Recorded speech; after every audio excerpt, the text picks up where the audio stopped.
Hi అండి, నమస్తే. Welcome back to house wife Sandhya. So ఇవాళ వీడియోలో టేస్టీగా వంకాయ బజ్జీలు చూపించబోతున్నాను.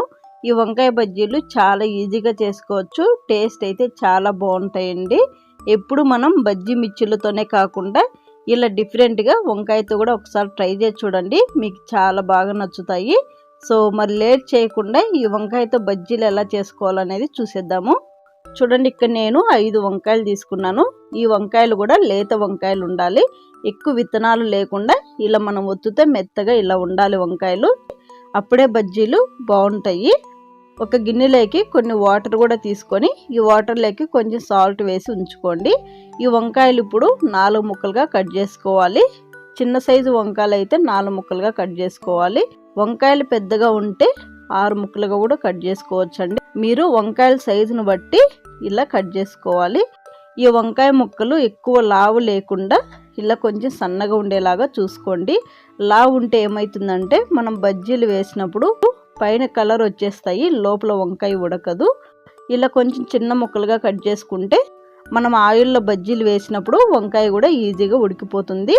వంకాయలన్నీ ఈ విధంగా కట్ చేసుకొని ఉప్పు నీళ్ళల్లో వేసి ఒక 10-15 నిమిషాల పాటు అలా వదిలేసేయండి.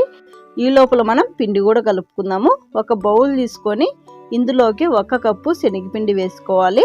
అలాగే 1 టేబుల్ స్పూన్ బియ్యం పిండి వేసుకోవాలండి. బియ్యం పిండి వేసుకోవడం వలన బజ్జీలు మనం ఫ్రై చేసుకునేటప్పుడు ఆయిల్ ఎక్కువ పట్టుకున్నా ఉంటుంది. బజ్జీలు కొంచెం చల్లారిన తర్వాత కూడా క్రిస్పీగా ఉంటాయి. తర్వాత 1 టీ స్పూన్ కారం వేసుకోవాలి. కారం కొంచెం ఎక్కువే వేసుకోవాలండి, వంకాయ సప్పగా ఉంటుంది కాబట్టి కొంచెం కారం ఎక్కువ వేసుకుంటే బజ్జీలు టేస్ట్ ఉంటాయి. అలాగే రుచికి సరిపడా ఉప్పు, 1 టీ స్పూన్ జీలకర్ర, 1/2 టీ స్పూన్ పసుపు, 1/2 టీ స్పూన్ వంట సోడా వేసుకొని ఇవన్నీ కలిసేలాగా కలుపుకోవాలి. ఇవన్నీ ఈ విధంగా కలుపుకున్న తర్వాత కొద్దిగా వాటర్ వేసుకొని పిండిని కలుపుకోవాలి.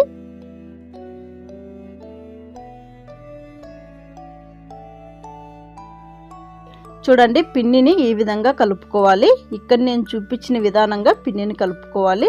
పిండిని ఈ విధంగా కలుపుకున్న తర్వాత ఇప్పుడు స్టవ్ మీద డీప్ ఫ్రైకి సరిపడా ఆయిల్ పెట్టుకోండి. ఆయిల్ హీట్ అయిన తర్వాత మనం ఒక్కొక్క ఒప్పు వంకాయలు తీసుకొని ఈ వంకాయ ఒప్పుకి పిండి బాగా పట్టించి ఈ విధంగా బజ్జీలు వేసుకోవాలి. ఈ బజ్జీలు ఫ్రై చేసుకునేటప్పుడు మీడియం ఫ్లేమ్ మీద ఫ్రై చేసుకోవాలండి. మనం హై ఫ్లేమ్ మీద ఫ్రై చేసేసామనుకోండి పైన బజ్జీలు కలర్ వచ్చేస్తాయి, లోపల వంకాయ ఉడకదు. మీడియం ఫ్లేమ్ మీద ఈ విధంగా కలుపుకుంటూ బజ్జీలు మంచి కలర్ వచ్చేలాగా ఫ్రై చేసుకోవాలి. చూడండి, బజ్జీలు ఈ విధంగా ఫ్రై అయిన తర్వాత ఈ బజ్జీలు ప్లేట్లోకి తీసుకొని మళ్ళీ కూడా ఒకసారి బజ్జీలు ఎలా వేసుకోవాలనేది చూపిస్తున్నాను. చూడండి, ఈ విధంగా బజ్జీలు అన్నిటిని కూడా వేసుకోవాలి. ఈ వంకాయ బజ్జీలు ఇలానే కాకుండా ఇంకొక రకంగా కూడా వంకాయ బజ్జీలు చేసి నేను ఆల్రెడీ మన ఛానల్లో అప్లోడ్ అయ్యి ఉందండి వీడియో. ఆ వీడియో కూడా ఒకసారి చూడండి, మీకు ఎలా ఇష్టం ఉంటే అలా వంకాయ బజ్జీలు చేసుకోవచ్చు.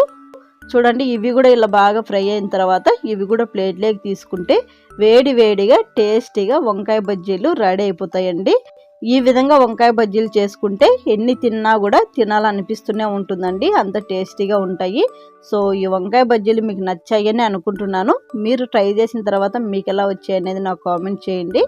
అలాగే ఈ వీడియో కనుక మీకు నచ్చినట్టయితే తప్పకుండా లైక్ చేసి మీ ఫ్రెండ్స్తో రిలేటివ్స్తో షేర్ చేయండి. మరిన్ని సింపుల్ టేస్టీ రెసిపీస్ కోసం హౌస్ వైఫ్ సంధ్య ఛానల్ని సబ్స్క్రైబ్ చేసుకోండి.